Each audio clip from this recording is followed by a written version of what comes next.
and there's different head coaches that are part of the actual coaches committee. And we're doing everything we can to move this thing forward and use our platform. And obviously, there's no better time now, especially with the NBA resuming, to continue this dialogue, to continue this conversation, and use whatever resources we can tap into, because we all know the NBA has access to many things. So we're just trying to do our part and push this thing forward, and just use our platform at the end of the day. I appreciate you sharing, JB. Lloyd Pierce, head coach of the Atlanta Hawks, definitely has been extremely active and a big-time catalyst at that level. Greg Popovich has been really outspoken. I believe he's a part of that group. Steve Kerr as well, along with some others. So we'll break into part two. We'll try to be as brief as we can, but still be as quality as we can. We'll start with the conversation. So we have 7 different pairings of one white coach, one black coach, where they have conversation, where they get to ask each other one question, give an answer, and then we'll kind of move through as best we can. So try to keep answers short and concise, but still get your point across. We'll start in the sake of time. I know Coach Bryant is a guest for us from the NBA level. He has some things going on his side, some obligations. So we'll start with him and Cody Toppert in their conversation. So Cody, I'll give it to you first and let you ask the question. And then Johnny, I'll give it to you second and let you ask. Yeah, Johnny, question that I've got here for you, man. It's been evident that we have so much to learn and just educate ourselves on when it comes to systemic racism and institutional racism. What can we do specifically in the coaching profession, as well as everyday life here, to put a permanent end to the injustices that we've seen for generations? Great question. And obviously, Cody, you and I, have had a relationship, friendship for years now. Played against your brother, in college.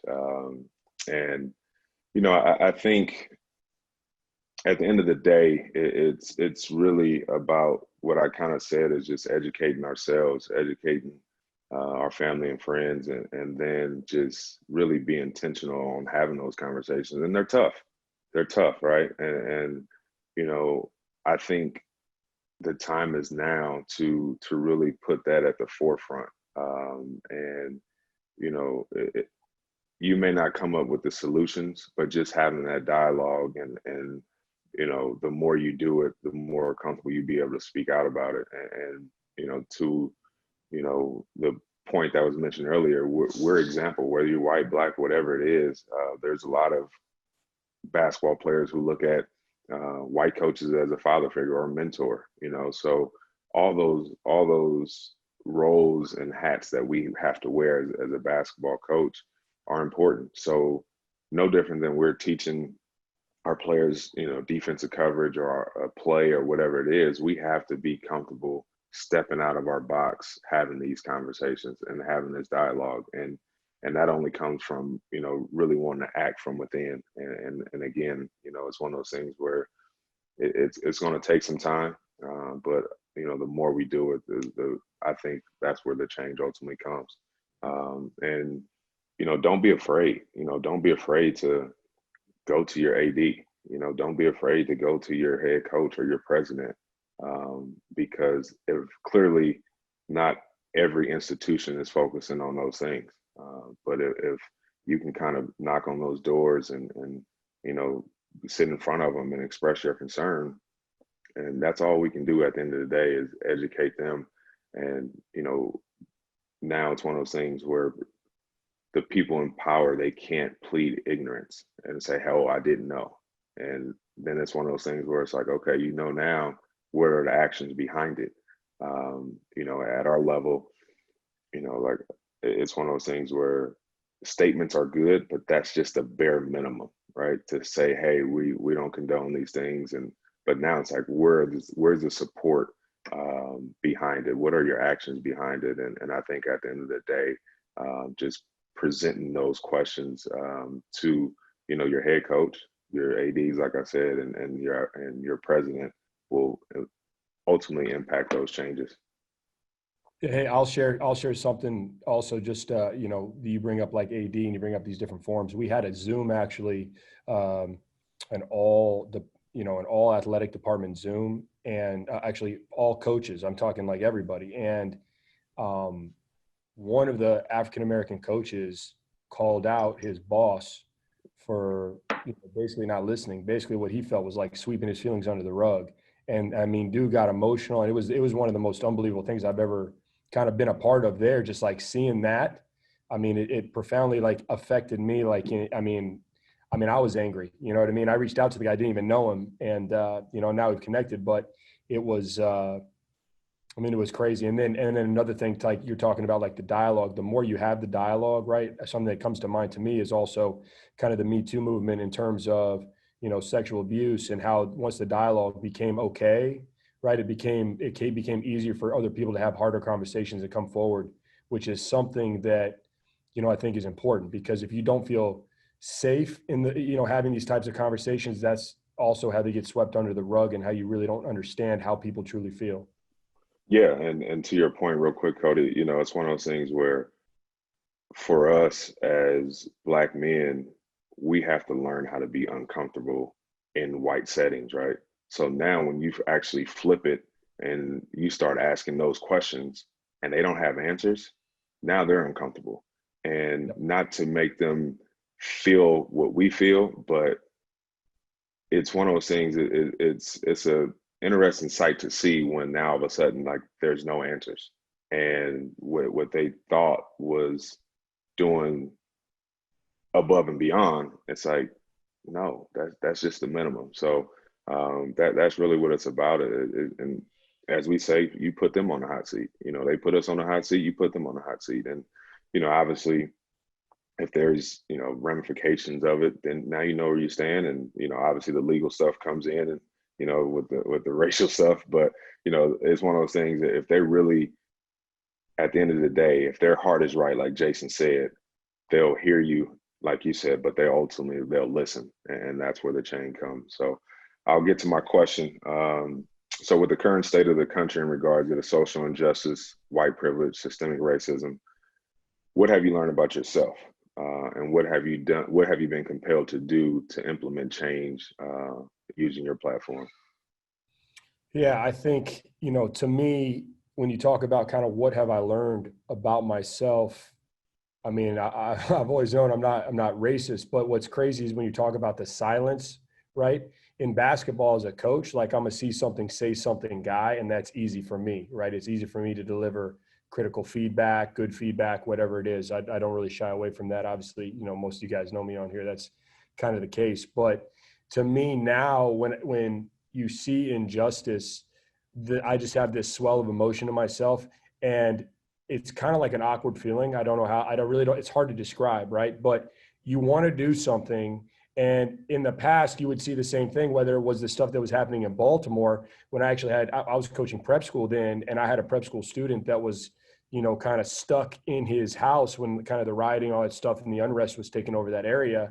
He's kind of looking to me for some guidance and things of that nature, right? Like I could have done way more back then. So now, though, I feel compelled to let these emotions drive me to action, right? Because suppressing them is the same thing as obviously falling in line with the status quo. I talked about my brother-in-law and things of that too, but my wife's aunt, she actually runs a company that what they do is for 30 years, they've been going down to Mexico, and they've been building houses and trying to work on, not just the inequality from, the standpoint of like the monetary inequality and things of that nature, the income inequality, but provide people with actually dwellings to live in, right? That's a physical thing that you're giving somebody.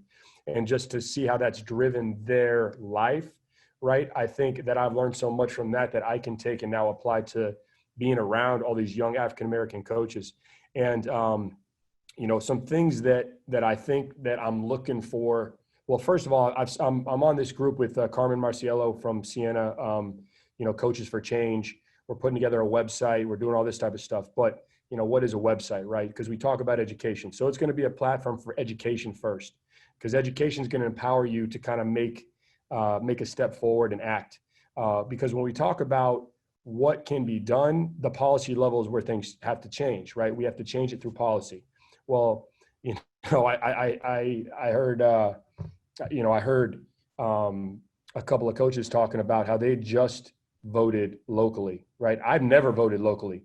So that makes me as ignorant as the next guy. I live in Memphis, Tennessee here. And, I didn't vote in these last local elections. So, I've got to kind of figure that out myself. It's not just about voting for the president.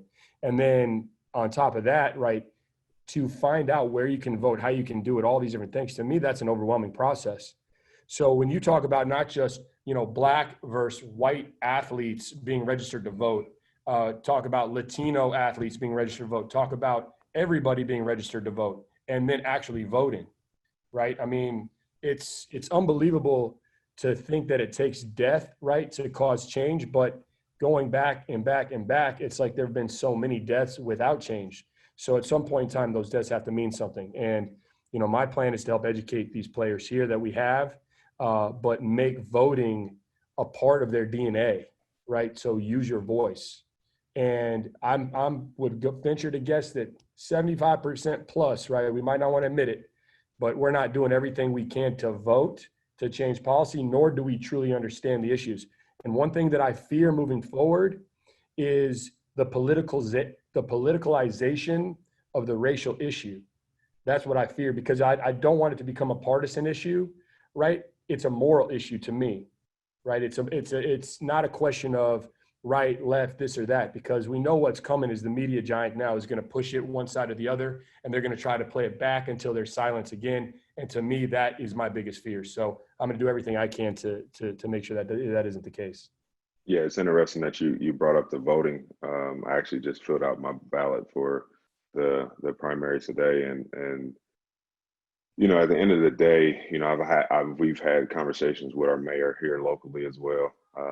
At the end of the day, everyone on this Zoom call, everyone can do something better, and voting is the start. And everyone thinks that every 4 years is the most important vote, but really it's every 2 years, and that's something that I've kind of dove into, and that's where ultimately the change comes. And I think the more and more we all get out of our comfort zone, the more and more we'll continue to grow, and we'll continue to learn how to be better and how to make change.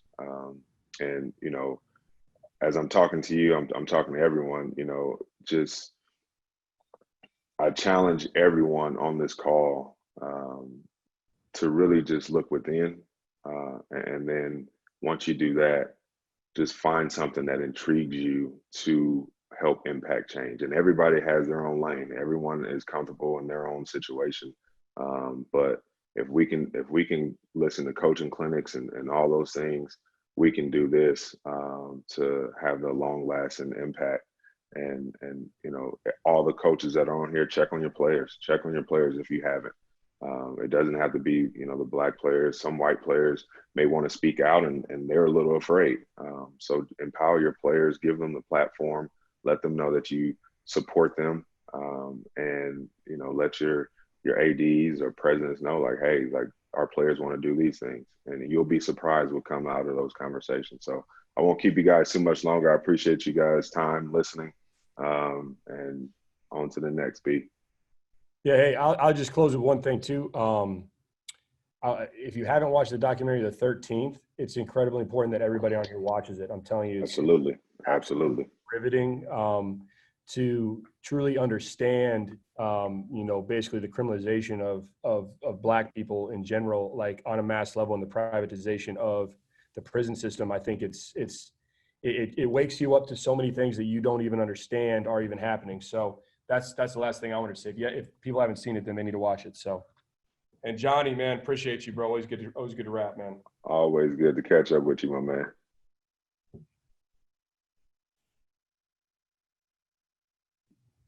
Okay, great job, guys. I know Brian's internet's going in and out. Next up, we're going to toss it over to Ryan Price and Danny Sprinkle. Coach Sprinkle, I'll go ahead and ask you a question here. Coach Sprinkle, what do Black Lives Matter mean to you?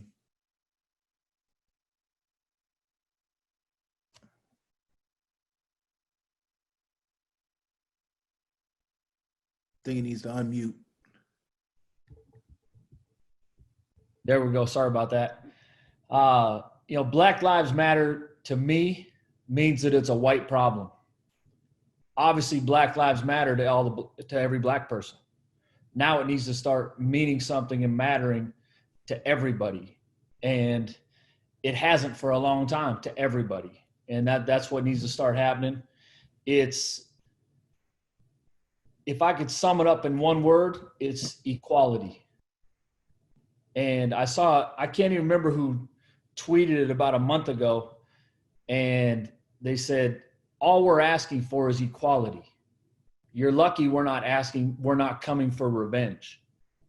Which, like, that struck me, because the way I am, and I don't like the way I am a lot of the time, but if somebody pisses you off, you want revenge. If somebody beats you in a basketball game, you want to get revenge. And the way black people have been treated in this country for so long, it's amazing. Like, obviously, revenge hasn't been taken. Like, all you're asking for is, I just want to be treated just like you. Okay. We've all recruited high schools, and, I was in Los Angeles, and I mean, God blessed me with the opportunity to work with Bobby Braswell for a long time, who's like my second dad, and Dedrick Taylor, who many of you know, who, if you're a black coach on here, you need to get to know Dedrick Taylor. He runs a thing called the Think Tank, which I'll get to probably later, but you need to get in touch with Dedrick Taylor, the head coach at Cal State Fullerton. And, but you go into some of these schools and you see the disadvantage they're at. You go to, you see the learning environment that they're put in. Some kids haven't eaten.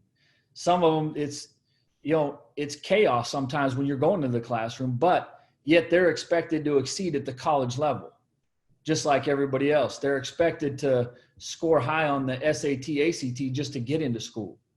And it's not a level playing field. And until you've kind of been educated, I'm not even close to being educated enough, but I've seen that firsthand. Not everybody in Montana has seen that. And, until you really do, it doesn't really make the impact on you that it needs to. And so, I see so many guys on here, Leonard Perry, I could go on forever, I wouldn't be a head coach here at Montana State without them. And, I can't thank them enough, but, I think until there's equality around, you can't really say Black Lives Matter, because if it's not equal, it's not.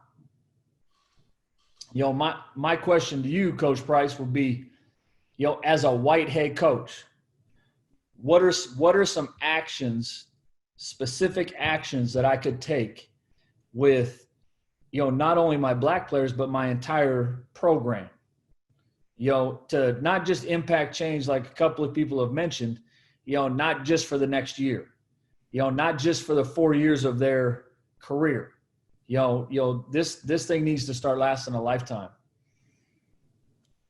Yeah, I think when you gave your opening statement, I think there were some things that you talked about. I think that was a good thing that you had started. Obviously, getting a chance to spend some extra time with some of your players, and I know you had talked about, like, some of them, they seemed like it didn't bother them, but I mean, and I don't know your kids, but I would think that it's got to bother them. They may not open up that well. But the one thing I do feel like you have to do in your position is listen. A lot of times, just listen and just let them do a lot of the talking. Because I'll be honest, especially a lot of young African American males in this country are angry right now. So that's one of the things. I would tell you, just be there for them, support them, show compassion for what's going on with them, and have a compassion for them. I think, little things, maybe bringing in speakers, bringing speakers in to communicate with them and not just your players, but your staff. I think that'll help a lot of things as well, just doing that. And I know you just brought up like reading, educate yourself, read books, there's Netflix documentaries. I'm seeing people put it in the chat box. Pull ideas from those things. Pull ideas from those things, and talk. And I mean, you mentioned some of the coaches that you're friends with. Talk with some of your African American friends who can give you a pulse on things that you can do as well. So, for me, I just think bottom line, make your players feel like you're there for them. And, those are the things that I feel you can do for yourself. Talk to them a little bit about, and, we're talking about social injustice. If you get pulled over by a police officer, comply. If they tell you, make sure they comply with the officers so they aren't the next victim. It's simple put. So, Black Lives Matter. That's just my opinion on things. And just be sincere, because we know the 100+ people that are on this chat right now know our players know when you're real and when you're fake. Have a compassion and care about the issue. And I think if you do those things, I think that'll help a lot. Well said. I appreciate you. Appreciate you, Coach. Thanks, guys. Good job. Okay, next we're going to go to Kevin Sweeney and Willis Wilson. Kevin, if you want to start. Yeah, I think for me, what's interesting is I think I'm probably the youngest guy of the speakers on the panel, and Coach Wilson, you might be the elder statesman of the group. So I just wanted to know kind of your perspective on, do you ever feel like there's been a moment in your life where there's been such widespread conversation, and if so, and it fell off, how do we change that from happening this time? How do we keep the dialogue moving forward? Not next month, but next year, next 5 years, next 10 years. Yeah, that's a great question. I think back to even before I was born, the dialogue that we're talking about right now, especially as it relates to sports, Jackie Robinson integrating baseball in 1947 is the first thing that comes to mind. I played college basketball, started my career in the late 70s, and it was a time of integration. I was the fourth black basketball player to finish my eligibility and graduate from Rice University in 1982. And so it really, some of these things weren't that long ago. And there wasn't much dialogue about those things. The most significant dialogue relative to race that I can remember would have been late 80s, early 90s, the discussion about Prop 48, Prop 42, which raised the academic standards and essentially eliminated a whole group of black athletes that had previously had the opportunity to go to Division I schools. And so when you think about it in those terms, the late 80s, early 90s, and you go backward to the early 80s, late 70s, that was just a period of integration. And you fast forward 10 short years, and then all of a sudden there was a whole group of athletes that was being eliminated from the pool. I remember in 1992, all the black head coaches, and it was my first year as a head coach. We met in Chicago and had a meeting to discuss the things that we can do. And I think a lot of people may remember, I don't know if many on this call would remember, but John Thompson probably was the most significant figure in the room that day. And he walked out in protest, walked out of a game. He was one of the few guys, especially black coaches at that time, because there weren't very many, certainly fewer than there are today. But he was the one guy that walked out of the room, out of the game, actually, in protest to bring attention to what was going on. And the whole argument there was that, you know, we had to give kids opportunities, whether they were prepared or not. At some point during their college tenure, they would be a part of a captive audience, and we had the opportunity to get kids up to speed. It wasn't always because they weren't prepared or didn't have the intellect, but just didn't have the opportunity and the resources. And so I think the big difference, though, as I see today, is that there really is an interest on both sides for the first time to have a dialogue, to have an understanding.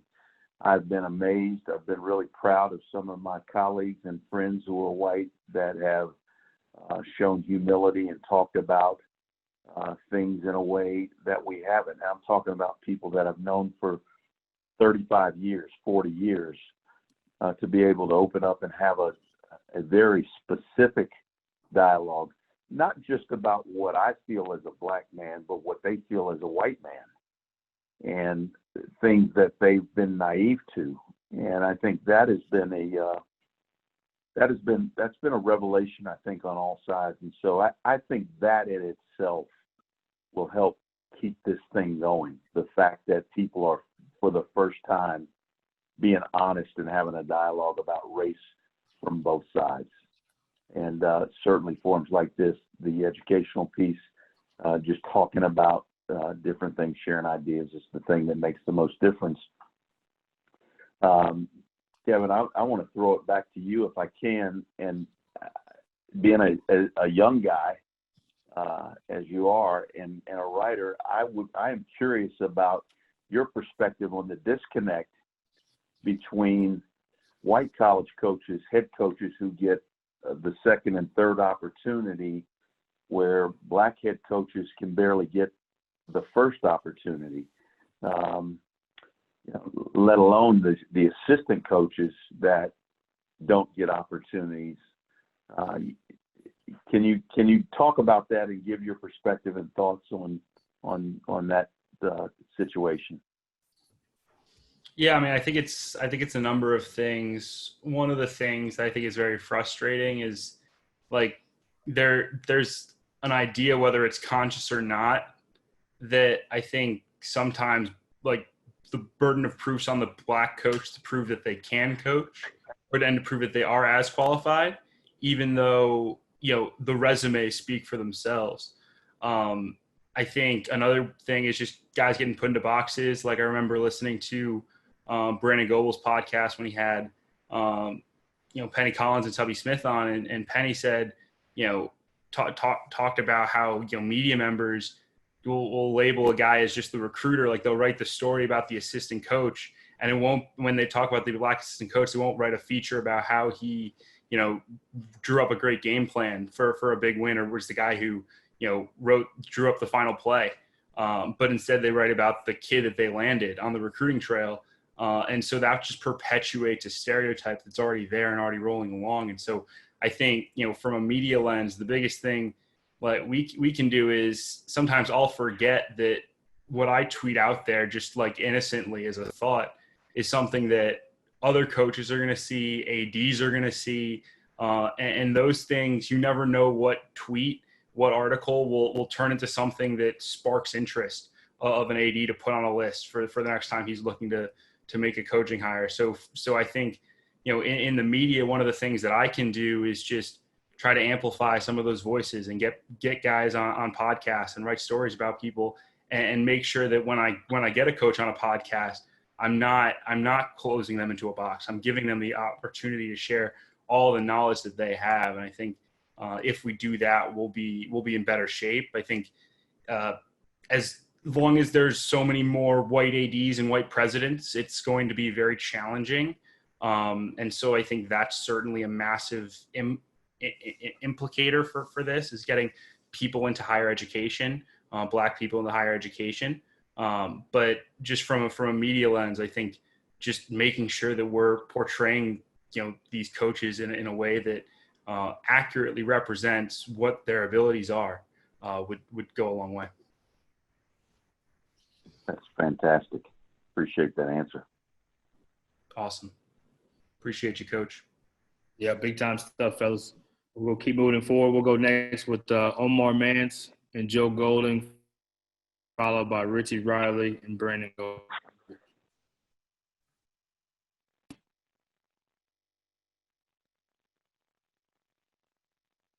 You go ahead and go, Coach Golden. I'm up.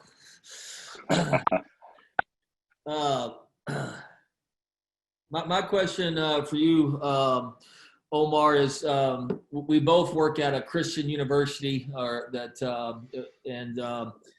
I guess over the last 3 weeks, I've kind of struggled with not just our university, but some Christians in general, as sometimes we hide behind, the Christianity part and don't get in the fight. It's kind of an easy out for us. With you and I both getting our teams back, and when we have real in-depth conversations face to face, how much will you base that on scripture? And then education-wise, I guess, how much would you base on scripture, and how much would you base on policy?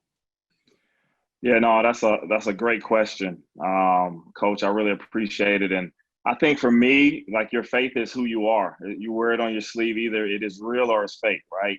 I think we've heard this a number of times. Rules without relationship is rebellion. It's the same thing as religion. It's about relationships. I said it before. The impact we can have on our kids and our program, we have to be real and authentic. And if we're not real and authentic, it doesn't matter what education or what policies we try to put in place. And so the question you have is an awesome one, because I think if you're at a Christian university or a faith-based university or public, private, your players are going to know when you're real, or if you're just checking the box and putting some education out there. So I do think education-wise, there's definitely some faith-based stuff for me personally that are awesome. White fragility. There's some other things that are some super resources that get back to the heart of the matter, which to me is a heart issue. Racism is evil, is heart. And so obviously love can drive that out. So I think for you, being able to get back to something of the core of who you are as a person, it's not going to matter if you're at a Christian university, a public university, a faith-based university, private, your player's going to know if you're authentic and real or not. And so I would just be very careful for all the coaches on this call to put rules and regulations and things in place that aren't real to you, that aren't authentic. You can put these rules in place, man, but if you're not truly reaching the heart of your players and being authentic of who you really are, and that goes back to the relationship piece, it's not going to matter. The last piece about education, I think, Coach, I know some of the players that you coach and you recruit, you do a great job, man. You're great with relationships. It's really hard for some coaches right now to even put in processes with their players because they know they're fake. They know they're not real. They know they're not building that relationship that I talked about earlier. And so you've done a great job of building equity with your players, with your relationship. The education you give them, they're going to receive. So education-wise, I think there's books, there's movies we talked about. You got to educate it. You don't know what you're talking about unless you know. But there's some real-life education some of these kids need to know. The thing about you being Abilene, you can drive down the road when you guys play all these Dallas and these inner-city schools. They need to hear from people who have a different lens than them. They need to hear some truth that's educating them in a way they've never been educated from where they grew up. So that's in your local community. Those are people you recruit. And like I said, Coach Golden, I know you've done a great job where families trust you. You got parents of Black players that trust you. Let the parents educate you. Let your players educate you. I think some of these educational policies we put in place, so we expect these kids to read books, but we don't want to have this dialogue like we're having on this conversation one-on-one. I joked with somebody before. Someone said in quarantine, we got a lot of public proclamations, but we don't got a lot of private conversations. And for you, having private conversations as a leader is something that's super cool. I had the opportunity to do that with my president, with my AD. I know you do the same. Those private conversations, your players are watching, and you can truly educate them, and they can educate you just by listening to them. So I appreciate that, Coach Golden. That's a big time question. I hope that answered it. I answered it okay. No, you did great, and I appreciate it. Look forward to continuing the conversation with you as we move forward and digging into a relationship with you. I think you could help me tremendously here. Yeah, the question I have for you, I think, and this is more of a tangible thing, because again, I know relationships are big for you, and just knowing a lot of people that know you, you do a great job with that with your players. During quarantine as coaches, we kind of had to figure this thing out of how to have deep, intimate conversations with our players, check on them when they're at home through Zoom, right? Like our players are all gone. How can we possibly have intimate relationship and conversations that are real because of quarantine, right? So how have you as a coach used the methods that from quarantine when this issue of race came up to have those authentic relationships, to have those conversations? What are some things you did that made it real with your players versus we all wanted our guys to post on social media and make a statement, but our guys need some reality. They need real talk. So for you, what's some things that you did as a coach when this hit? Yeah, to give you kind of an inside look at our program and just being completely honest and transparent, relationships are huge in our program. When I was young in this business, when I first got the head coaching opportunity, it was all about wins. I used to set a number, 15 wins, 16, whatever. There was a point in time all we wanted was 5 wins, and then there came a point in time where we started building relationships and really what you guys have talked about tonight on this call is being really completely honest and truthful with one another and getting to know each other for who we really are, not worrying about the basketball as much. And it's amazing what's happened since that's been a big part of our program. The problem with that, with this COVID, is our relationships are face-to-face. We deal with our players every day. We talk to our players about stuff every day besides basketball. And it's been very challenging through this. Probably the most challenging part is that relationship component. We did a Zoom call. Coach Bostic, one of our assistant coaches here, we have Thursday team chapels here. Every Thursday, our team gets together for 30 to 45 minutes and does chapel. And so we picked a Thursday right after George Floyd was murdered. And Antonio Bostic led it. And I was really nervous about it, to be honest with you, because all of our relationships are so personal, and I wanted to kind of wait on that and have that when it was more face-to-face. I'm new to Zoom, like probably a bunch of us are, and I just didn't know if we'd get the message across that we wanted to. I didn't know which direction it would go. So we brought in a couple African-American mentors on our campus that have a heck of a lot more knowledge than me on this subject, and I let them lead it. And it was probably the best chapel we've ever had in my career here. Our Zoom meetings were averaging about 20 minutes early in the COVID to 2 minutes as we kept going to COVID, and that one went almost 2 hours long. And it was an incredible conversation. We let every one of our players express their feelings, and it was great for me to listen. And my locker room's different than some. As you know, I have a player on my team that was he was raised racist, to just be honest. His family's racist.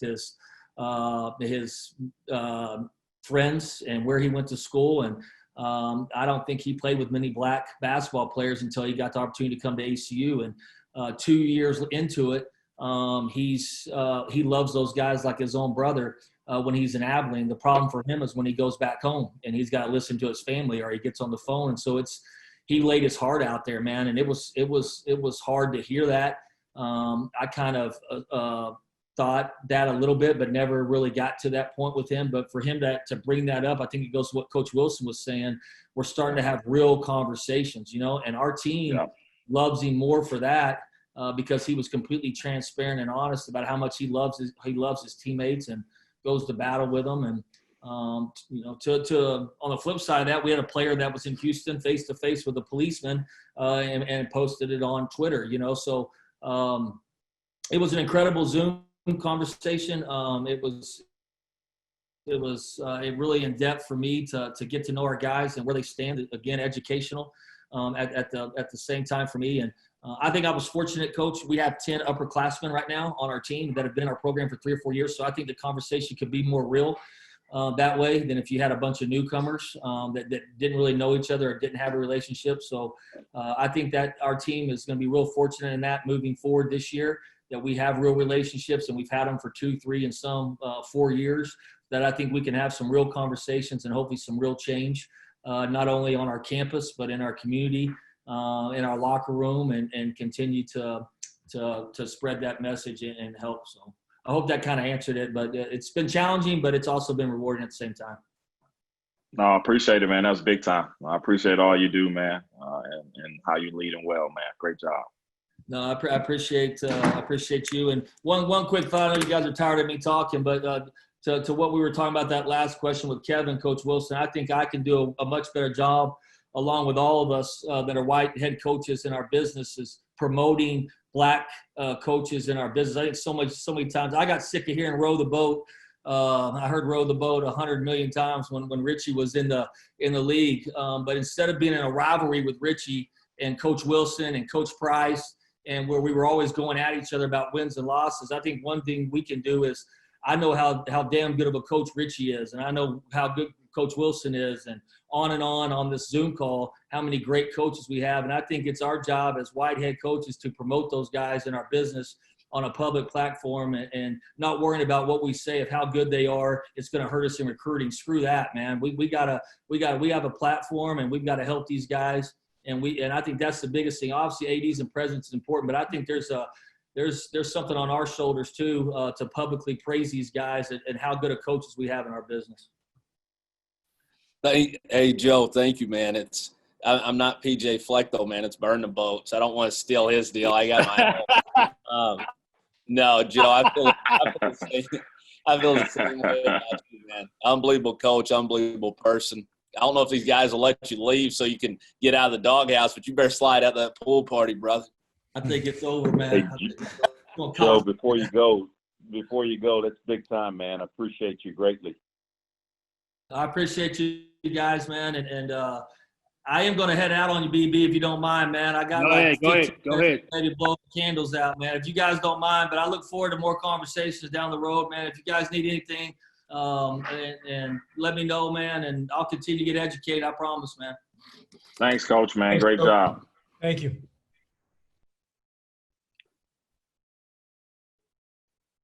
Absolutely, JG. Love you, man. Appreciate you coming on, Coach. Coach Riley, you're up next.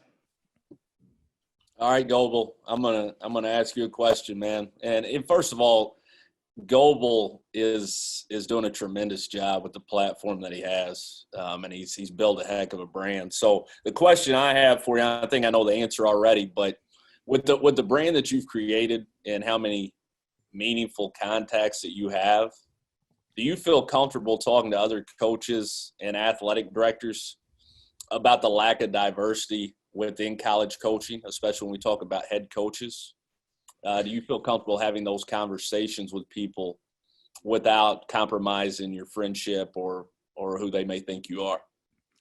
Yeah, I think, at first, as we were building this thing, you have this idea in your head of, here's where I'm trying to get to, and how do I best do that? And, without being intentional on it, sometimes I think you compromise your values if it leads to, so getting further along that path, right?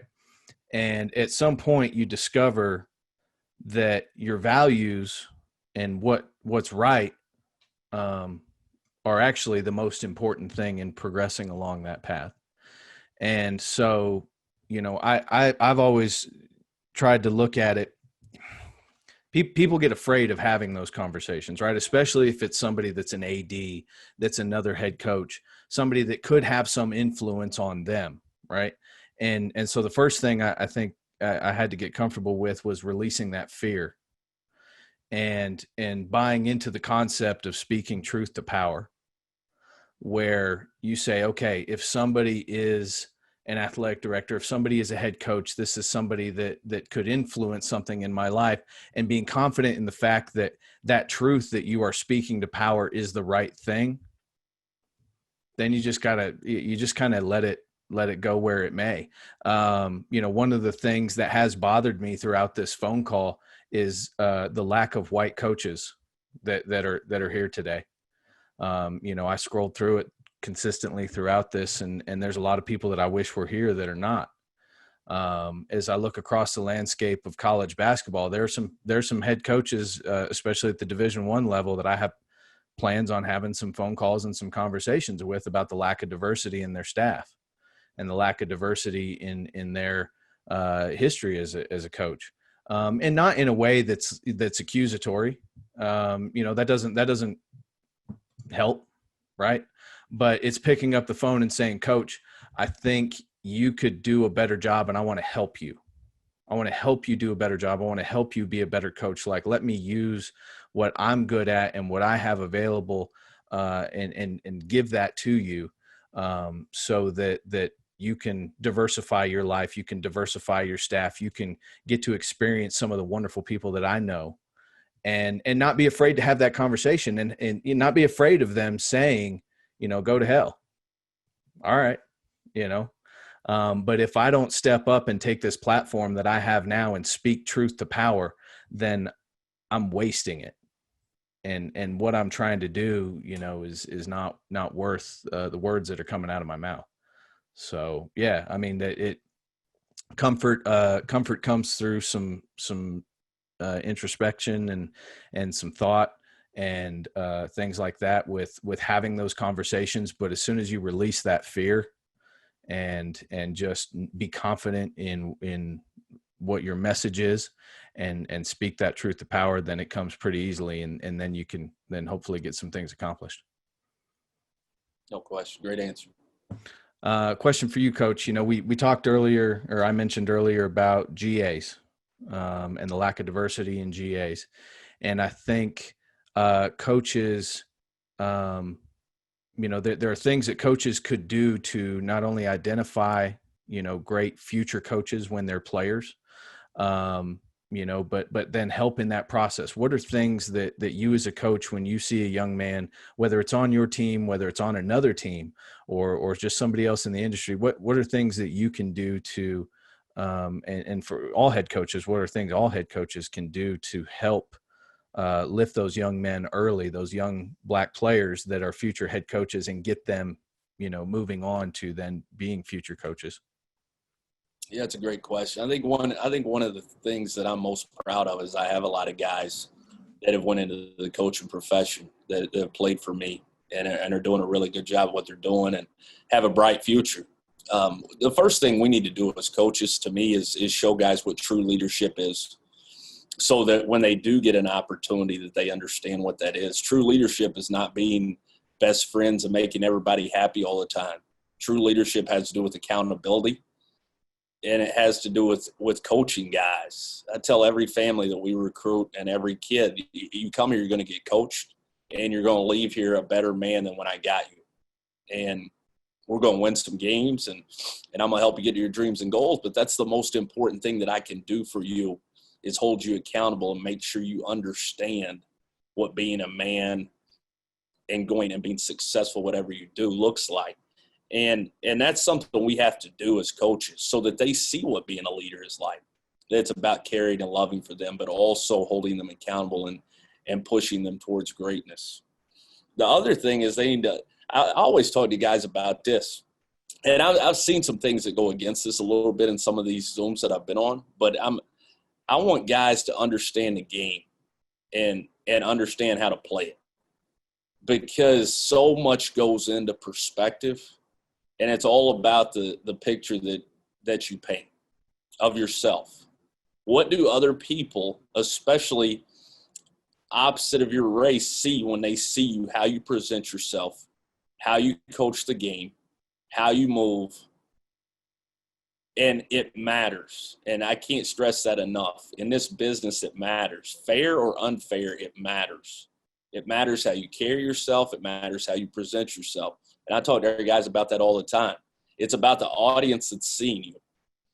The audience, when you're with your teammates in the locker room or your friends back home, is much different than the audience that's going to help you make moves in this profession and be successful with coaching. So you have to be cognizant of that all the time, and you have to learn to play that game. The other thing, somebody touched on this earlier, is don't ever allow yourself to be labeled as a recruiter.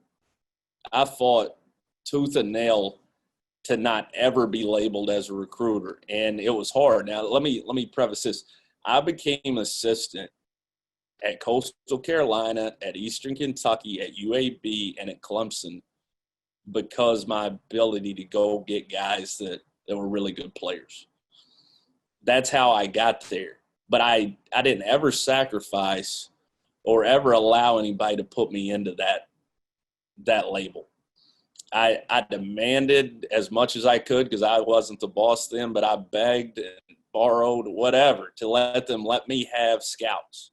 Let me have workout groups. Let me continue to grow as a coach because I had dreams of being a head coach.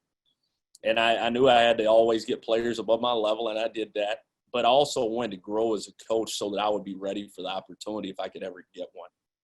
And that's important for guys. I think too much and too many guys out there, we talk about a lot, especially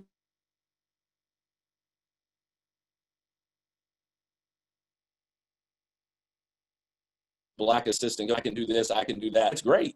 But that's also how people are going to excuse not hiring you to be a head coach is, okay, you can recruit. You're an elite recruiter. That's what you do. No, it's not what I do. I can do that. That's part of the whole package.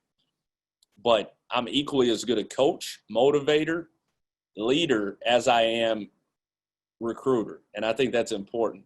And then lastly, I think as head coaches, whether you're black, white, whatever, you have to have the same energy helping your guys get to their dreams and goals as you did when you were trying to recruit them to help you get to yours. And that's really important to me. And I tell our guys that all the time. You're not going to play. That's one of my best selling points. I tell them you're not going to play for anybody that's going to give you more energy and effort for your future. And I believe in that. And I'm passionate about that. And it's a lifelong bond. I got guys right now that are trying to climb in the coaching ranks. I've obviously got guys that are playing professionally, and guys are just working 9 to 5s. And it's an open door for me to help them nonstop. Obviously, in coaching, I can help those guys. And those guys are in my tree. They're in my family till the end of time, till I don't do this anymore. So I encourage everybody to have that same energy as you did when you were tracking those guys down, texting them, calling them, recruiting them because they were going to change your program. Have that same energy when it comes to changing their life. And I think if we do that, we can really get some guys in some good spots and change the narrative of what we're going through. Absolutely, Coach. Perfect. Big time both ways. Really, really big time. Appreciate you both. We'll go to Tyler Relf and Jason Burton, and we'll finish with Vincent Ross. And then the very last thing, we'll just ask one last question, and everybody will get 1 or 2 minutes to answer, then we'll close. Jay, you going first? You want me to go first? I'll go. I'll say this too. Man, I know this is long, probably longer than we all thought, but this is one of the most powerful and impactful things I've been a part of. And I hope that, I know it's going to go on YouTube, and maybe break it up in 2 parts on YouTube and do the first part and then the interview type questions second. But man, we got to spread this because, and this is the stuff that is needed. I know everybody wasn't on here, but this has got to be spread and it's got to be talked about. B, I'm glad you paired me with Tyler, man. It's funny. I've been knowing him. The good thing is you don't have to play one-on-one and try to stay in front of him because that's not possible. Hey, I'm better now than I was back when I played in college. Yeah. Oh, we all see it. I knew Tyler before Tyler blew up. And me and Tyler went to J. Cole concert randomly. That's crazy. So I've been knowing Tyler for forever. But my question to you, Tyler, is I think one of the hardest things that is people we as humans we face is that change, right? Like we do it as coaches. Like you got players that come in your habit or your program that have bad habits, and you're trying to break these bad habits. I'm sure you as a trainer, you get that all the time. That man, you're trying to get players to do something a certain way, and they're resistant to it. And I think that's a lot of what's going on in this country right now is that there's a resistance to change, or there's a need. They feel like I've been doing it this way all my life. I don't need to change. Like we've all experienced that, and and then you also see this factor where there's a desire to change from some people, but they're afraid of how that change is going to be perceived by the people around them. I had a guy I mentored that used to go to school here that didn't play basketball, but I just mentored him, and he's now a professional in college athletics. That he's been very vocal and outspoken about what's going on in the country right now. He's a Russian, white guy's Russian, but on Twitter he's got some feedback on some, go back to Russia. We don't need you here. So there's that, and I think people see that and they're like, man, they're afraid to speak up. I remember myself being afraid to speak up 4 years ago with the Colin Kaepernick stuff, just because of what I think Goebel just talked about it, like the people that have influence on my career, how they might perceive me, especially being a Black coach that's outspoken, and I thought about my job. And so my question to you, and this is a long-winded phrase, is as you're yourself and other white coaches, how can we affect like this generational curse of racism? How can we affect this change? Because it's going to be a long process, right? But what are some things that we can do, and that specifically, white coaches can do to help with this change? Well, I think the biggest thing, if you go back to like when we talk about skills, like the biggest thing I say is if you're uncomfortable, you're going to get better. If you're comfortable doing what you do, like you're not going to get better. You'll stay where you are, but you're not going to get better. And I think that's where we were as of 2 months ago. I think we were comfortable as a culture where we were. I think we were comfortable not to talk about Colin Kaepernick. I think we were comfortable, just letting it just brush it under the rug. And I think the biggest thing as white coaches or white trainers or whatever, you want to say is, like, we got to be okay with being uncomfortable. We can act like I've asked some of my closest friends some of the most uncomfortable questions, because I don't want to be out here and be unknowledgeable about anything. And I like Coach Wilson, and I mean the knowledge he has is just, it's insane. And coming into this call, I've asked a lot of people my age, but I'm going to reach out to Coach Wilson because I want to hear what he has to say. That interests me. That to me is more educational, because Coach Wilson's been through more than anybody on this phone call. And I think I have a large social media following, and it's funny. I've gotten great DMs and I've gotten bad DMs. I've gotten DMs from Black people that have said, man, we love what you're doing, keep doing it. I've gotten some that said, this isn't your fight. And I write back and I say, I look at Julius Randle, Ahmad Smith, Darius Nichols, Greg Lewis as my family members. I'm closer with them than some of my family members. So it is my fight, and it's always going to be my fight. And I think as white people, we need to understand that the fight will never end. We need to push for, systematic, equality. I run a free camp in Rochester, New York, and I don't know if you guys know anything about Rochester, but it's one of the worst city schools in the United States. And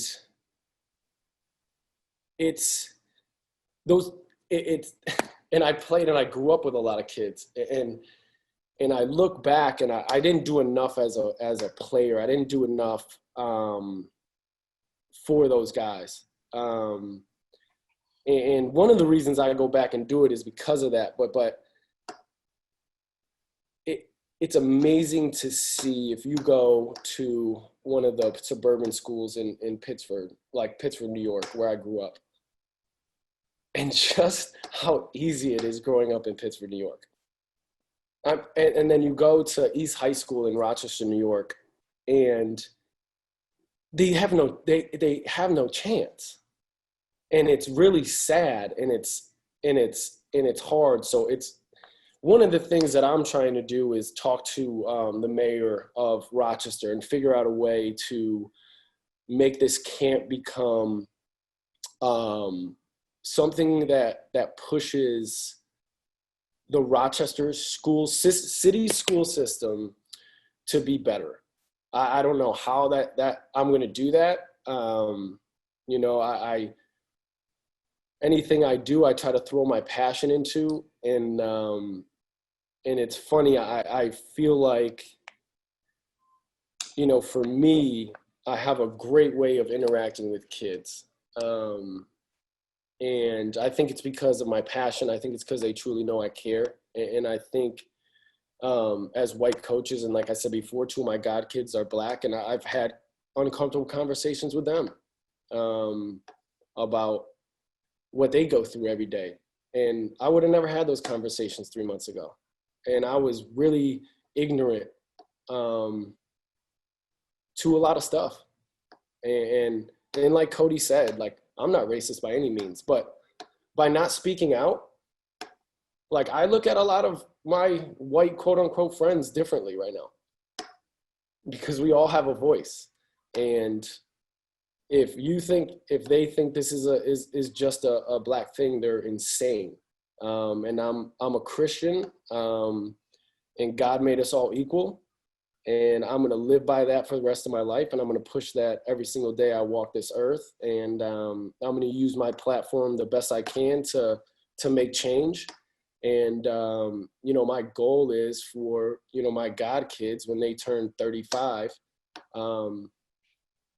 to have their kids be able to ride the bike in the cul-de-sac and not have to worry about what's going to happen, like Vince said. And, you know, so I think that's, as white people, we got to be on the forefront of this, not on the back burner, but on the forefront. And so that's my goal with this, is to be on the forefront and use my platform as well as I can going forward. Good stuff, T. So my question to you is, and I've done some research, you know, as far as I know, your athletic director is white, your president is white, right? Yeah. Okay. So my question is, and I've had this conversation for probably 4 or 5 years with a lot of my friends, but going into an interview, and I know it was 7 years ago, and knowing the inequality of the coaching system and walking into that AD's office, right, and knowing maybe the president is white, and a lot of, that's what a lot of it is out here in Division I, Division II, and a lot of the decision makers or donors being white. How did you approach that interview? And what were you thinking walking in? And then from you, I want you to tell me what I can do better with my platform. All right. So I guess I'm going to start with, I'm fortunate from the stance that I'm a Black man that was born in Flint, Michigan. So you know anything about Flint? Flint is grimy. It's not the easiest place to live. It's predominantly Black. It's rough, but I was fortunate enough. My dad's just a hustler, and my dad grinded, and my dad showed me work ethic. And so I didn't grow up there. I was born there, but I lived in the Woodlands. I lived in Plano, and so the schools that I primarily went to, especially in middle school, high school, were mostly white, right? And I went to a private college. It was mostly white. But I always had a mentality just growing up that, and right, wrong, or indifferent, I got that phrase from Chuck T, by the way. Chuck T still on there. Right, wrong, or indifferent. I've always like had it ingrained in me that I had to be a certain way. I had to carry myself a certain way. And to make it or to be successful, I couldn't just be as good as my white counterparts. I had to be better. And I had to find ways to navigate, you know, white America. As you said, now I go into booster luncheons and I'm the only Black guy in the room, aside from the players that are speaking. And that's just my normal now, and it kind of was my normal growing up. I had to learn how to navigate that. There's a reason why, it's crazy, but there's a reason why I always button my shirts up to the top. I think I got that from the mayor, Ross Hodge, but I always button my stuff up to the top every game. And it's just been ingrained in me. You're going to see me in a suit on the sideline every time because I think one of the coaches were talking about it too. Now that I have this platform, it's my job to carry myself a certain way so I can open the door for other Blacks. But going into that interview, I had this thing ingrained in me that I had to come a certain way. So I was prepared. You know, I had that thing organized. I had notebooks. I knew the job. I went into that thing knowing that I had to be better than everybody else. Mm-hmm. And there is a disadvantage. I'll say this because even in my first years after I got the job, you're in these head coaches meetings. I'm the only Black head coach at the school. I'm one of the only Black head coaches in my conference. And so culturally, I'm in a room and they're talking about Seinfeld a whole bunch. And growing up, I watched Fresh Prince. I watched Martin. Culturally, there's not anybody in the room that I can really relate to. And so that's one aspect where I felt like you can't always relate to everything that's going on in the room. But I had to make sure that I was so on point with all my stuff, that I was so organized that they believed in my vision and how I could help them be successful. I learned to flip it and how I can help them to be successful, how this university can look good because of me. It's crazy that we have to have that mindset. And I think that that's probably the mindset of most of the coaches that are on this call, is that you have to carry yourself a certain way. But honestly, to even get in that room, that's probably the toughest thing, is how do you, as Black coaches, how do you get in that room and have the opportunity to have that conversation with the president and the AD? But I don't know necessarily if I answered that question to the best of my ability. But man, I think every coach that's talked, every Black coach that's talked, that's what it is. Like we run into this situation of how can we get hired, and part of the reason we're not getting hired as much is because there's not Black presidents, there's not Black ADs. I don't think there's a Black athletic director in my conference, and so that is a struggle that we face, and so that lack of representation is something that has to change. And I will say this: part of that is just because of, I think we're so comfortable with the people that are around us. Like you grow up in your areas and you're comfortable in your circles, and so you tend to hire within your circles. And so going into to answer your second question, and this is kind of not just for you, but for other white coaches, I think that there has to be an intentional, there has to be some intentionality as far as reaching out to minorities and having them be a part of your conversation, having them be a part of your circles, and not just being comfortable with the people that you've always grown up with, you've always been around, but are your circles diverse? Because if your circle's not diverse, you're not really being able to impact the kids around you that may be diverse if you don't have diverse circles. And I'm not just talking about whites having Blacks, but it's the same thing. I think as Black head coaches, and I can be biased myself, and sometimes as Black head coaches, you get so wrapped up as you hire a lot of Black coaches. And a lot of the Black coaches that I know have a lot of primarily Black staffs. And I think it's both ways. Like, and as a Black coach, I'm like, man, I have to do my part to help other Black coaches get in the business. And so I find myself doing the same thing, but there has to be a mix between both. And so until we have that happen, especially at the higher levels, it's going to be tough to get more Black head coaches. Yeah. No, you answered it perfectly, man. I think, I was doing some stuff, and I think there's 14 ADs or something in Division I, or 14, and then there's 14 Black head football coaches in Division I, and it was funny. I've had this conversation a bunch, but yeah, you're going to hire who you're comfortable with. And I think that's a big problem with college coaching. And I know there's coaches on this call, and I mentioned Darius Nichols before, and that guy's a head coach. You can slice it any way you want to slice it. He's better than a lot of people. Yeah. Well, I'll say this too, Tyler. Like, I think more Black people would have spoke up years ago, me being one of them, if I felt I was in a position where I was going to be supported by my administration. And there was just too much unknown. And part of that is, again, there's that racial difference. Like, I don't know how my boss and my boss's boss feels on this subject. So if I speak up, how am I going to be viewed? And it wasn't until this time there were so many different people that decided. There was a lot of white people that spoke up early on that you felt like, okay, it's okay for me to say something. It's okay for me to really say how I feel. And that's why it's so important to have white coaches, white administrators, white people be vocal in this, because, you know, as just self-preservation, Black coaches feel a certain way. Like they still got to feed their families at the end of the day. And so they don't want to do anything that's going to cost their job, but they do feel passionate about what's going on. We feel passionate about what's going on. Yeah. Yeah. Well, no, I appreciate Big you. big time stuff. Yeah. B, I appreciate you as always, bro. Yeah, big time stuff. You didn't have to play one-on-one either. That's a good thing, Jay. Great job. We'll go to the last two, and then we'll finish up with a 1 to 2 minute answer from everybody on what we can do for change individually. But we'll go to Ross Hodge and Vince Walden. We'll let Ross ask Vince first. I appreciate it. I mean, they usually say you save the best for last on these deals.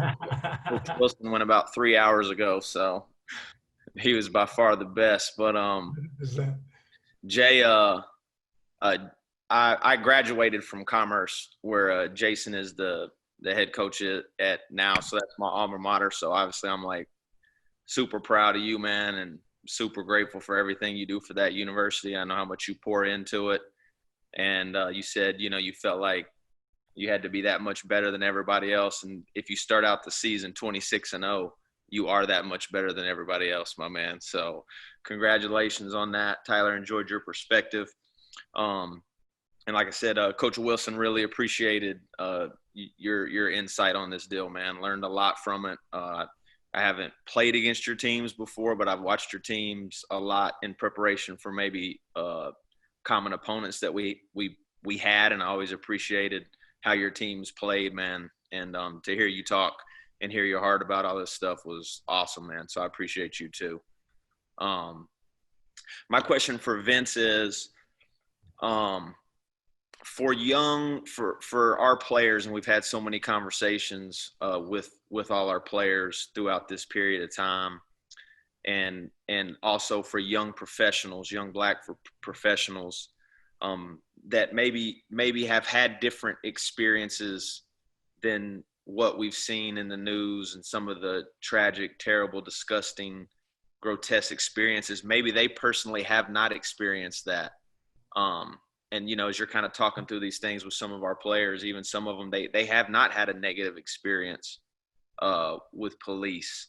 They maybe haven't necessarily experienced the outward form of racism or racial profiling. So as they just try to process this as well, and not being ashamed for their own experiences, but trying to, as we all are, trying to be empathetic and compassionate, what advice would you have for players and young professionals in that situation maybe?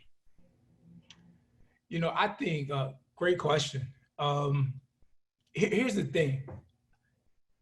We're teachers, and we're always trying to prepare our students for a test.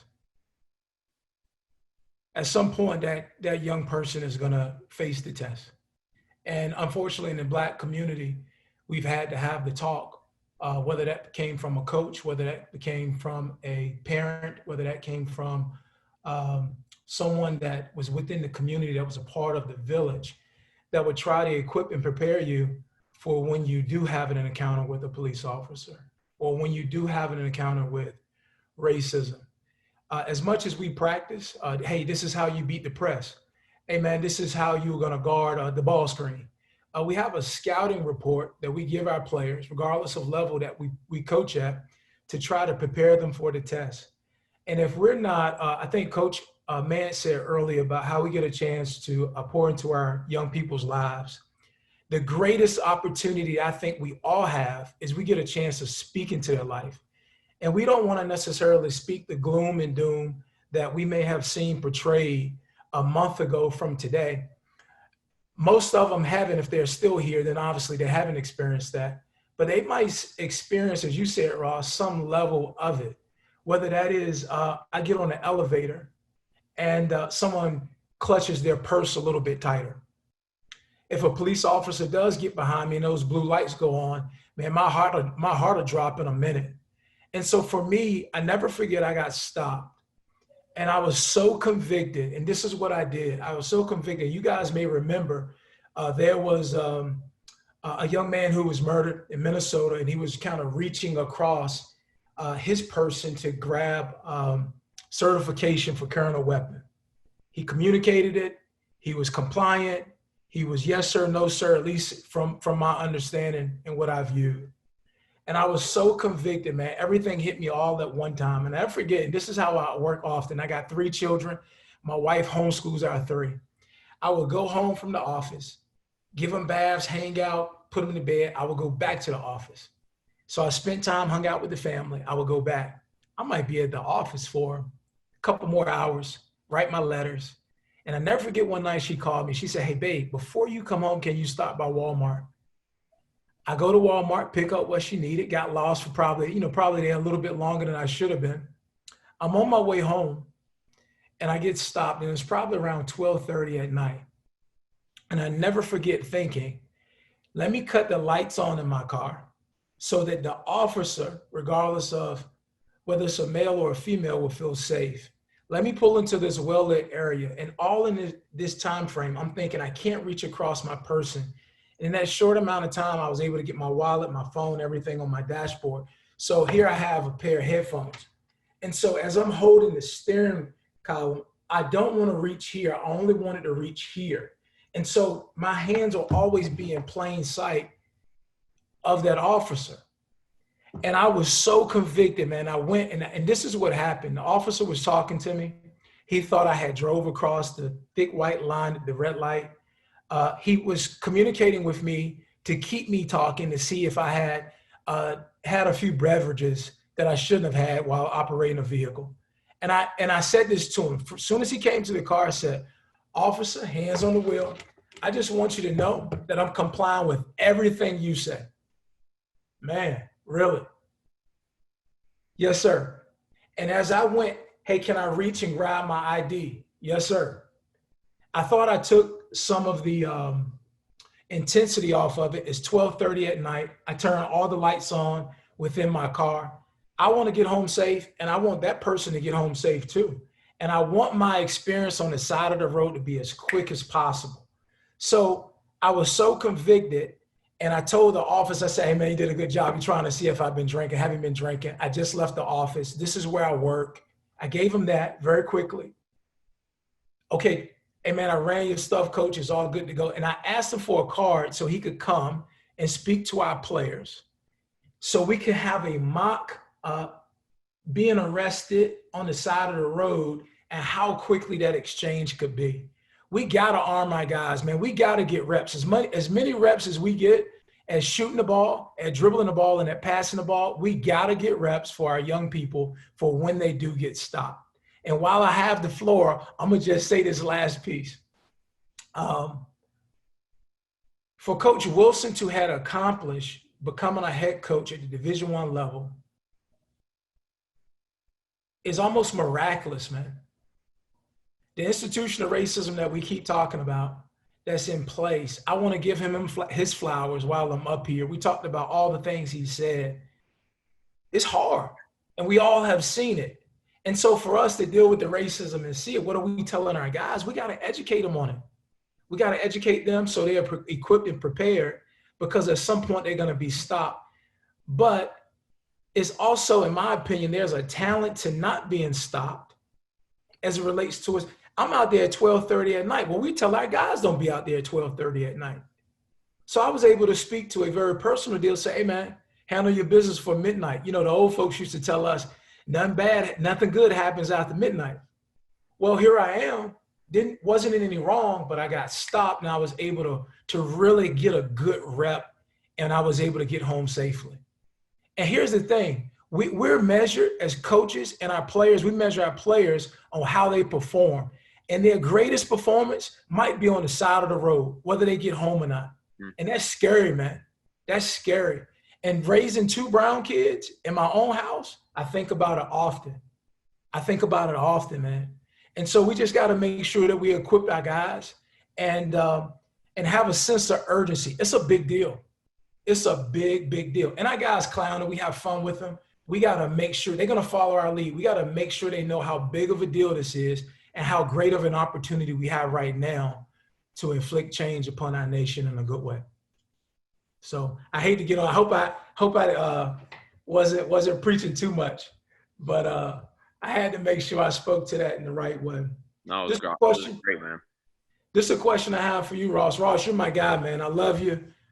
You and I do life. We check on each other throughout this pandemic. Your head coach in the waiting is just opportunity. I thought you were going to get one this year. This is my question for you. Both of us are men of faith. We love the Lord. I spoke a little bit earlier about our faith. My question for you, and this is where my heart is at when I ask you, man, I'm so excited about this opportunity we have, especially when I can partner with someone like you that I know where your heart is at. I know your journey. I know how you do life with others. How have you used your faith personally in addressing issues of systemic racism and social injustice within the white community? Man, that's a good question. The first thing that comes to mind, to quote a little bit of the Bible is, lean not on your own understanding, because there's certainly so many things that I do not understand as it pertains to a lot of this.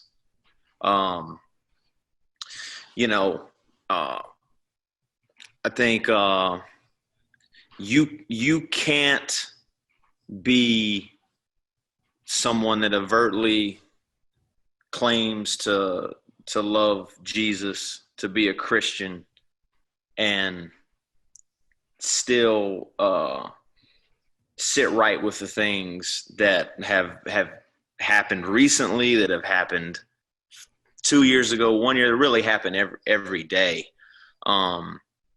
And so, the Bible talks about like, hey, Lord,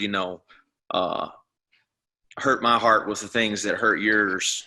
And so I think if that's how we're all approaching it, it's not hard to see that all the things that we're talking about, how can we have so many talented people that don't get opportunities to be head coaches? How is there, and how is it that black males are disproportionately thrown in jail 1 out of every 3? How is the wealth disparity in particular in major cities? How does this happen? And they're all branches from a root that is the system, that is in place. And so if you just are kind of trying to chop off the top of it like a weed, you're not really getting it, man. And you have to get down to the root of it, which in many cases is a heart issue. And that's where it's difficult, because just like when you're talking to people about your walk and your relationship with Jesus, you keep pouring into that cup, but they may not be quite ready to drink it. And, my father was an alcoholic and was a good father, drank himself to death. So I've addiction has been something that's important to me. And so it's just like this topic. If someone's not ready to address the issues that are leading to them drinking, then they can't really stop. It's a surface. And so, and that's why I'm passionate about it with our players. I don't care if they're ready to move forward in that space. This is a little sidebar, but I'll get back quickly because I know we're all tired. but I'm a big proponent of like outpatient treatment for players that may have substance abuse or alcohol abuse, because I know even though they may not be ready, you're still introducing it to them at a point maybe they can come back to it at a further part in their life. And I think that's the same thing in many cases with issues of racism, that so many of my extended family, not my immediate family, but maybe my extended family, maybe my extended friends, they're not quite ready to have that conversation. They're not quite ready to hear it, but it is my job to continually not only softly tiptoe around it, be like, no, man, here, let me tell you, this is my experiences. I'm not telling you something I think happens. I'm telling you something that I know happens. I'm not telling you something that I think I saw or I'm looking on the news. I'm telling you about real life experiences that I have, that people that I have, that I love have. So, and ultimately it is a heart issue. But I do feel like what we've all alluded to now, that this was such an intense time that people had to pay attention to it. And so I just think, you know, tying the faith component into it, you can't get tired of talking about it. You mentioned it. You have to continue to pray for strength and pray for not only the people that think the way you think. Most of us on here tonight, we think the same way. We got to pray for the people that don't think like we did. Yes. As you know, Vince, Jesus didn't spend just time with the disciples, man. He spent time with the sinners, the tax collectors, the prostitutes, and the murderers. Yes. So it's easy for us to have this conversation with us. You know, we're all in agreement. Yes. But having those conversations, and more importantly, when you're talking about myself and you know, the white community in this, don't be afraid to have those conversations. You know, and don't let something that you hear just slide past like you didn't really hear that. You know. And don't be afraid to stand tall. And just when you maybe think that people aren't going to get it, we'll never get it, you'll be surprised, man. And so that's just my 2 cents on it. Don't know if it's right, wrong, or like I said, Coach T. And don't be afraid to show grace and mercy, man, to everyone. I think B alluded to it early, man. The Drew B situation, everybody, you know, went at him, rightfully so. He stepped in it. It was tone deaf. But then when he does want to try to apologize, you got to give him grace and mercy until he proves you wrong again. So we've all received a ton of grace and mercy. So give it as well. It's good. It's good. Guys, this has been a powerful night. Longer than expected, but powerful with great words. We're going to close it down as each one of you guys, when I ask you this question, to give us an answer in 60 to 90 seconds. As here in Atlanta, I've done everything from get out and be at a rally, the Coaches for Change movement, to talk about voting, to talk with my team, to talk with police officers with my team. Everything that we could really do. So the question I have for you is, what's one thing we can realistically do to impact change right now? And I want Brian and Danny to kind of start that one off. Danny, you can go first. Yep, I'll go first. I think the best thing we can do is, obviously, you see how important sports is right now in athletics. Obviously, we haven't been able to watch anything for a couple of months now, and you see how crazy people are going. I think with our voice and our athletes' voices, whether it's social media, whether it's coaches, whenever you're out in the public, you're talking to people about it. At coaching clinics, all these Zoom clinics that everybody's been on, not specifically like this one, but more X's and O's one, somehow try and tie this in to it, you know, this piece into it. And I think just the more we talk about it, the more everybody starts talking about it, the better, because it's keeping people's minds fresh with what's going on. Appreciate it, Danny. Ryan?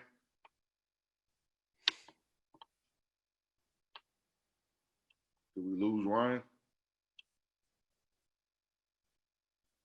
I'll come back to Ryan. Kevin and Omar, what about from you two? One thing we could realistically do to create change. Yeah, I mean, I think for me the biggest thing is just to widen our circles, especially for the white people. Just understand what people are going through and talk to people. I think I grew up in a white area, a very white area, and I think after I went to college at Northwestern, like I thought it was so much more diverse than anywhere I'd been. So I thought we didn't have a problem. Like I thought that we had, we were representing people. And then I talked to my black friends. And I realized that it was the least diverse place that they had ever been. And so I think for me, just like understanding that, like our perspective as white people isn't complete, is so important. And the more that we recognize that and just amplify black voices, will continue to lead the change. Appreciate it, Kevin. Omar.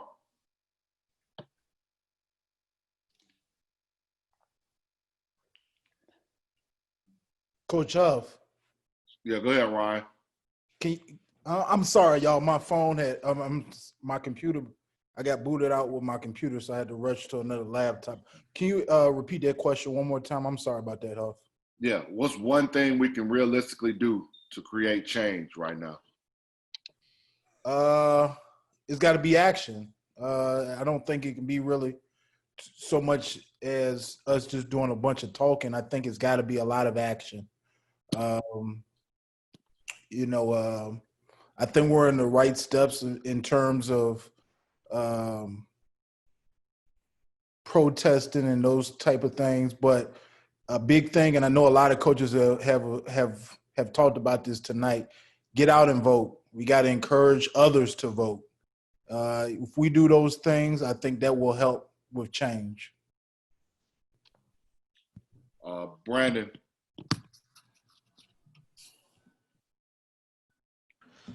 I know for us specifically, one realistic thing that we can do to immediately affect change is we have to keep promoting black coaches.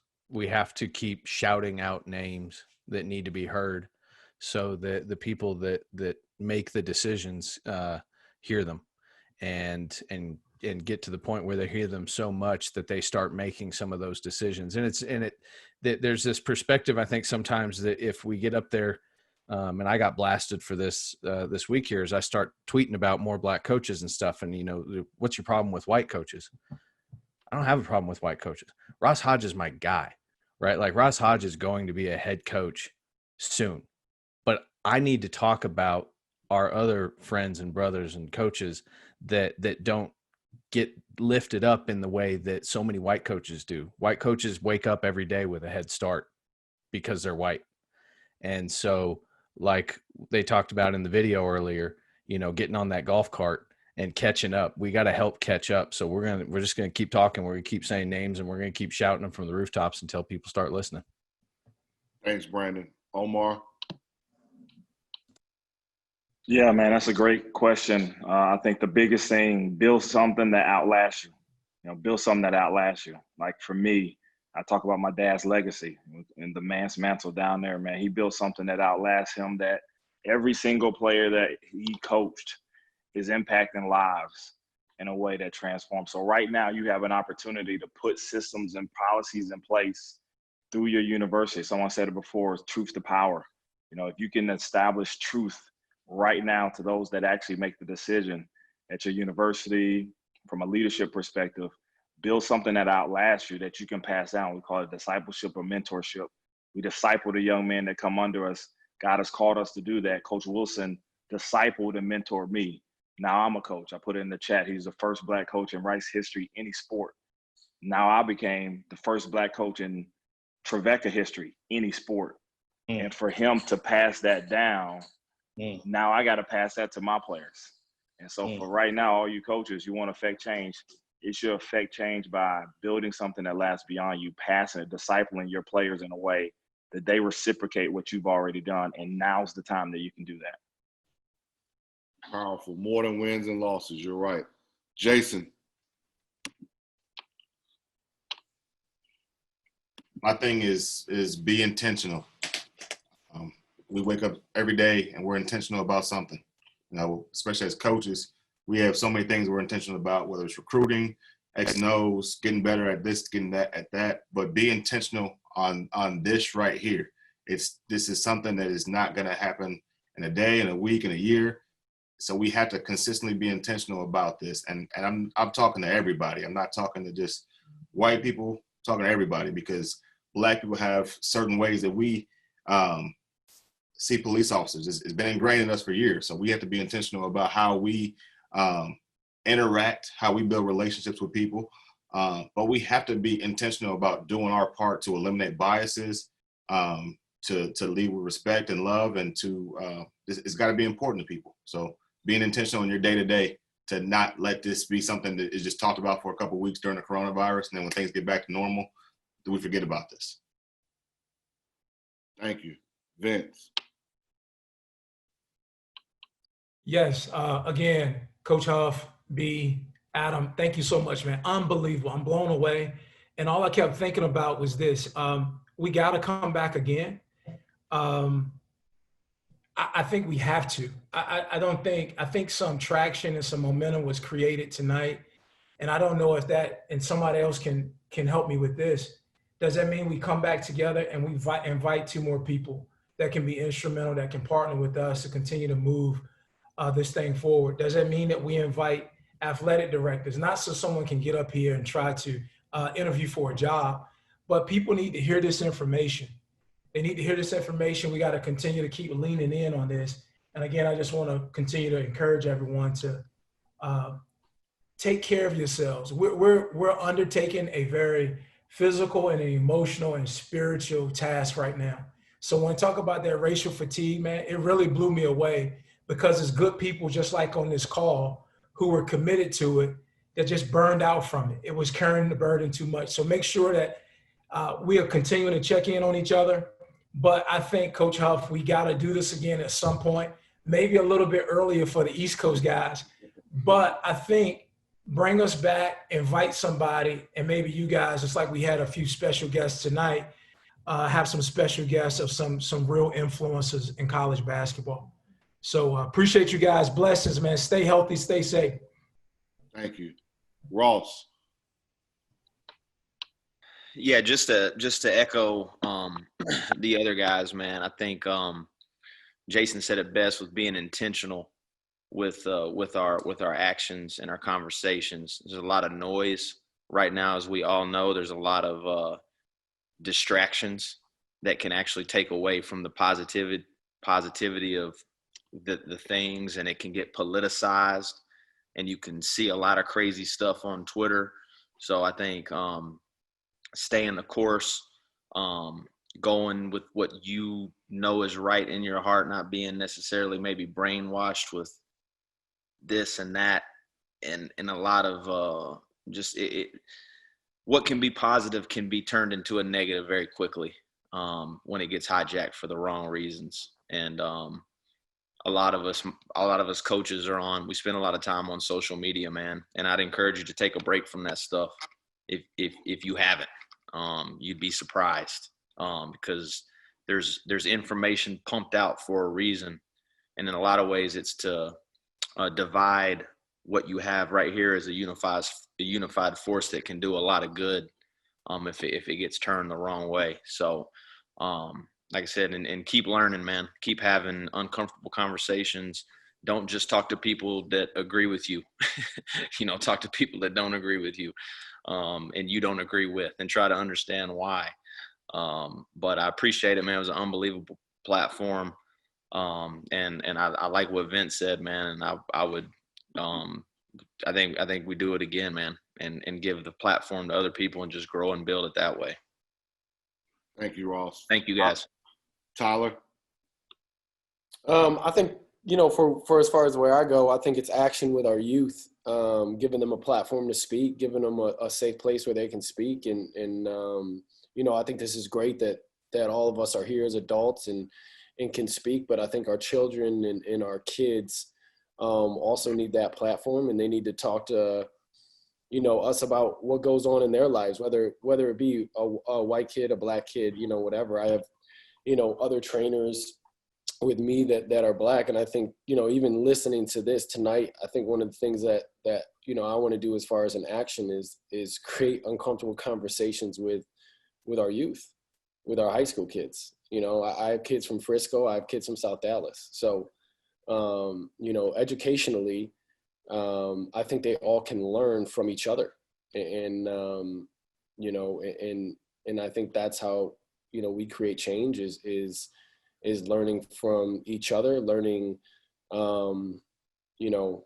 how each other thinks, and being uncomfortable. That I'm going to keep saying it. Being uncomfortable to me is how this is going to change, and just keeping the forum open, but, give our youth, an avenue where they can speak. Thanks, Tyler.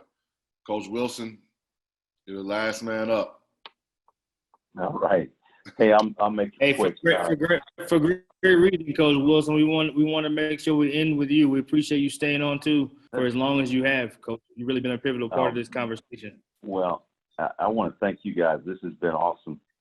This is the kind of thing that change is birthed from, and so I really appreciate the opportunity to be here. There's a lot of wisdom from you young guys, and the thing that I enjoy is that this is an opportunity for me to learn and grow. And so I just appreciate every one of you, the contributions and the comments in the chats and all that stuff. I'm a little rusty with my technology, but I can listen, and that's a big part of it for me. Coach Wilson, I gotta interrupt you real quick so you can be last. We somehow forgot our guy Cody Topper. We're gonna let Cody slip. We're gonna let Cody slip real quick. No problem. Coach Wilson, I hit B. I said, listen, you need to be last. I definitely don't need to have the last word on this deal. I can assure you that. But all right. First to me, I'm going to be extremely brief. It's going to just continue to listen. Like, I'm going to listen. I'm going to make a point to listen. I'm going to make a point to, like Tyler said, have difficult conversations with our players and listen to them first and foremost.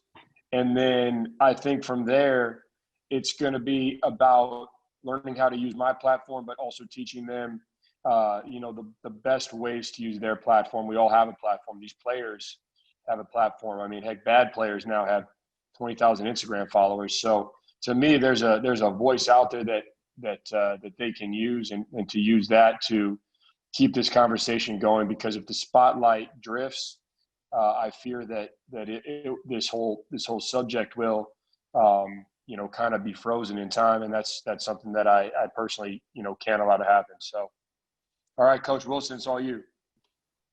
Yeah. All right. Again, thanks, guys. I'll make it real quick. I've heard a lot of guys use the term be intentional. I'll tell you what being intentional looks like to me. Every day when we're at practice and we have an opportunity to circle up at the end of the day, there's an opportunity to be intentional. Whether you're going to talk about a member of your team, their history, their family, their roots, or whether you're going to send a message, a quote from a famous poet, a president, or just a thought that came from somebody within your department or even the president of the institution. The other thing about what being intentional looks like to me is every day doing little things. The big things are going to be there. We're all going to have an opportunity to be a part of something big. It's the little things that connect the big things together. And so I think just doing little things every day, having a intentional conversation with a player, reaching out to somebody on the faculty, writing a letter to your congressman, taking your team to the children's hospital in the community, taking your team to the Boys and Girls Club, to the inner city, just doing something every day. And it can be as small as just that one conversation. But I think for me, that's what being intentional looks like. And so I'd encourage everybody just to do the little things. you can't run a mile in one step. So just taking it one step at a time, and before we know it, we will all have accomplished a lot of great things. So again, I want to thank you guys. This has been awesome. I thank all the people that stayed on as long as they did. We had great numbers tonight, but we finished with some really significant numbers. And so I just appreciate everybody. This is an important thing, and just want to encourage everybody. And if you need anything, please feel free to reach out. I'm always available. Thank you, Coach. Thank you. I got a couple quick things. I'll let we got a couple guests that want to say something real quick. So I'll let Coach Marty Wilson from Cal go first. Johnny Bryant spoke about it earlier. He was his former coach, and as an assistant at Cal, was a former head coach at Pepperdine. A tremendous man. Will be a head coach again. He has a quick plug, and then Marlon Lowe from Houston. We'll let him go next. Has coached several NBA players. Has been super vocal about this topic, along with many others, and is a friend of mine. And then we'll close with Adam and Huff giving some closing words. B, I appreciate you hitting me, guys. This is awesome. I'll be brief. Vince, you used the term lean in, and I leaned in quite a few times when you were talking, man. And the story of how are you, Coach? No, I'm good. The story of getting pulled over. We all have those stories. So I'm not going to tell mine, but we all have them. But one thing I just want to announce to you guys, I put it in the chat. Next Friday, a week from tomorrow, we're going to be hosting a Zoom with probably 3 to 4 police officers, former teammates, former players of ours, to have that uncomfortable conversation. And I've had that because I've gotten pulled over, and I wanted to know my rights and educate our players. And again, we had the same thing. We had him come speak to our team. So I had a conversation this morning with one of our former players who's a former white police officer, and he blew me away with the stuff that he shared. So I want to let you guys know. I'll get the stuff to B. My information is in the chat. It's going to be raw. It's going to be truthful. It's going to be educational and informative.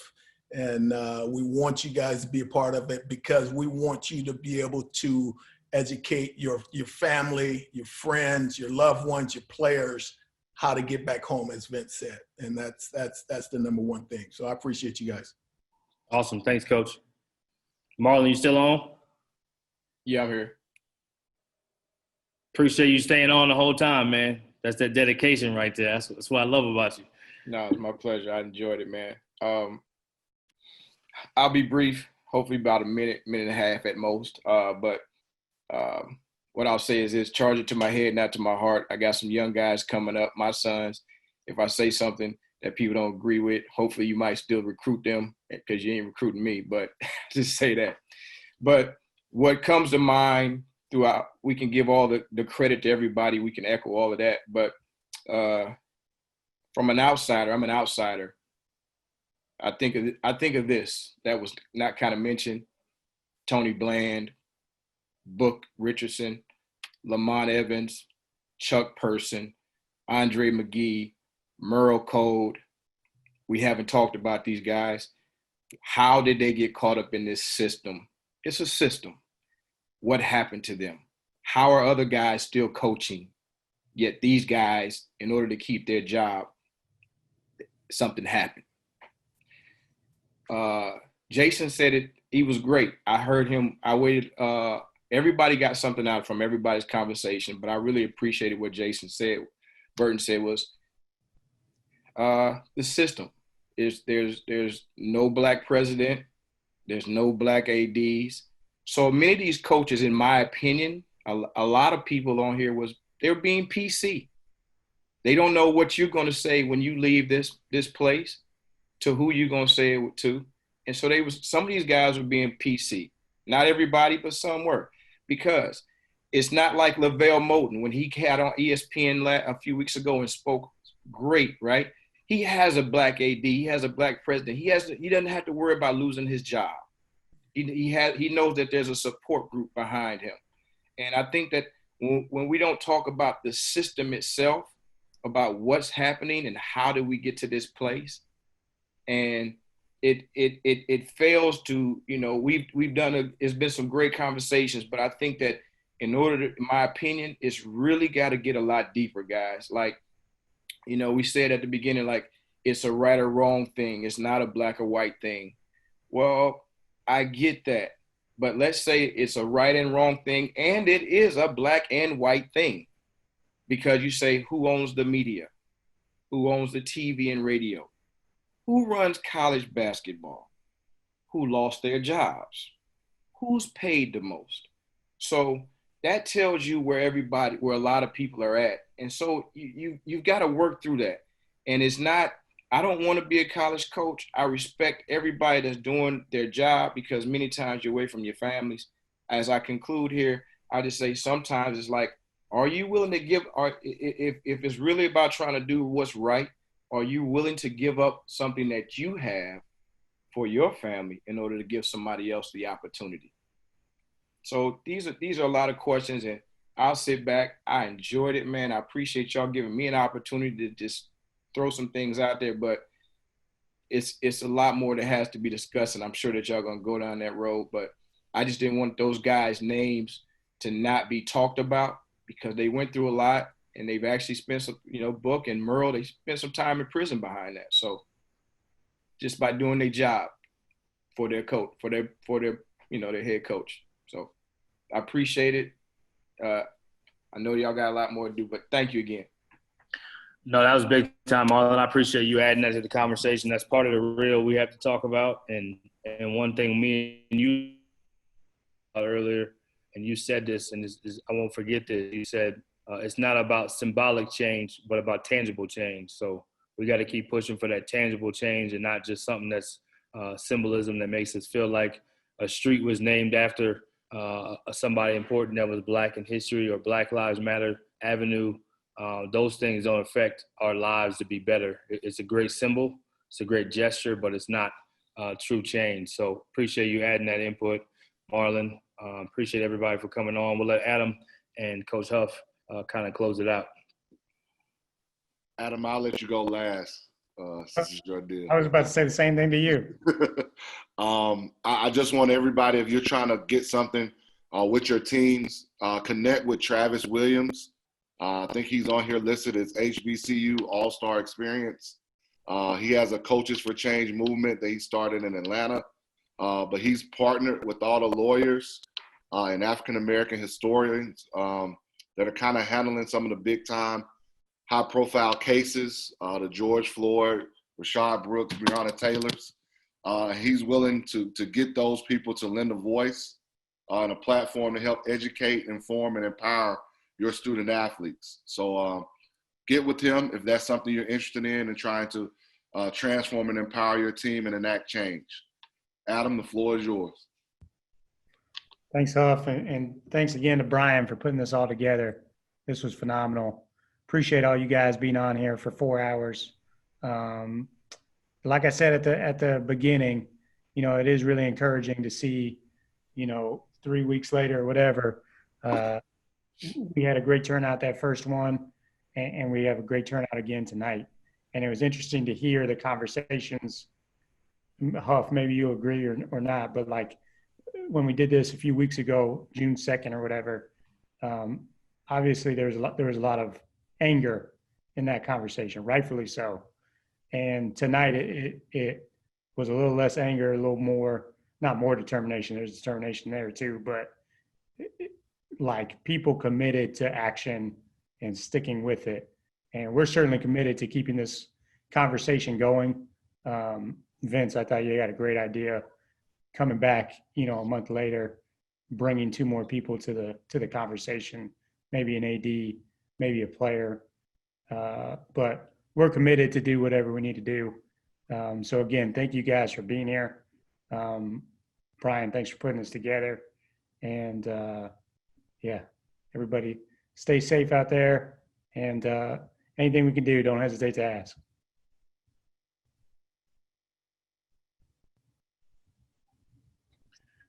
Yeah, I just say thanks again, everyone. Thanks again to Adam, Rising Coaches. If you have not, I know this is not the main part of this, but if you have not checked out risingcoaches.com, definitely check it out. A lot of great things that Adam is doing.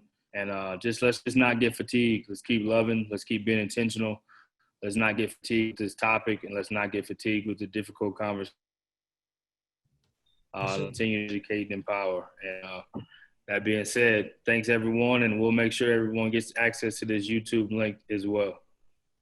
Appreciate you guys. Blessings, fellas. Thank you, guys. Yeah, appreciate it. Thank y'all. Thank you all, man. This was